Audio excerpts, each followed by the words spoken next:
স্নানযাত্রার দিন বিকেলে হঠাৎই মনে হলো আজ না হয় একটু প্রভুর দর্শন করে আসি। এর আগে নিউ টাউনের জগন্নাথ মন্দিরে গিয়েছিলাম, কিন্তু এবার ইচ্ছে ছিল একটু নতুন কোনো জায়গায় যাওয়ার।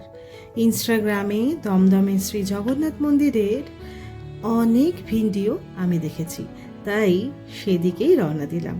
যদিও ঠিক সেই জায়গায় পৌঁছতে পারিনি, কিন্তু যেখানে পৌঁছেছিলাম মনে হলো যেন প্রভুর ইচ্ছাতেই তিনি আমাদেরকে এখানে ডেকে নিয়েছেন। একটা পুরনো রাজবাড়ি, ভেতরে প্রভুর দর্শন পেলাম। একদম সাবেকিয়ানা, যেমনটা যে আদলে জগন্নাথ ধামে গর্ভগৃহ দেখা যায় ঠিক তেমনটাই, সেইভাবেই পূজিত হয় এই রাজবাড়িতে। এতটুকু কিন্তু ফিল করতে পারলাম।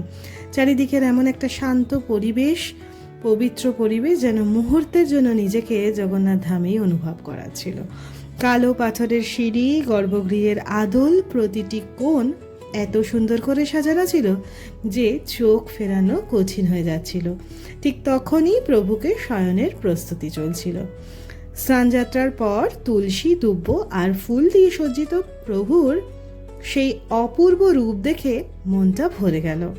পরে সেবায়েতরা সেই পবিত্র তুলসী কিন্তু আমাদেরকে ভাগ করে দিলেন প্রসাদ হিসেবে। এই যে এটা ছিল মেন এন্ট্রান্স, এত সুন্দর করে সাজিয়েছে কি বলি, মনোমুগ্ধ হয়ে যাচ্ছিলাম জানেন। বেশ খানিকক্ষণ প্রভুর সামনে বসেছিলাম, বসে ধ্যান করা। আর আমার চার্ভিক, সেও নিজের ছোট্ট ছোট্ট হাতে প্রভুকে নিজের প্রণাম নিবেদন করছিল। এই দেখুন, ও কিছুই বোঝে না, কিন্তু তার মধ্যেও কিন্তু একটা আলাদা ভক্তি ছিল। চার্ভিকের এই আনন্দ দেখে আমি মা হিসেবে খুব আনন্দিত হচ্ছিলাম। কিছু জায়গা শুধু দেখা হয় না, অনুভব করা হয়। আর এই জায়গাটা আমার কাছে ঠিক তেমনই একটা অভিজ্ঞতা হয়ে রইল।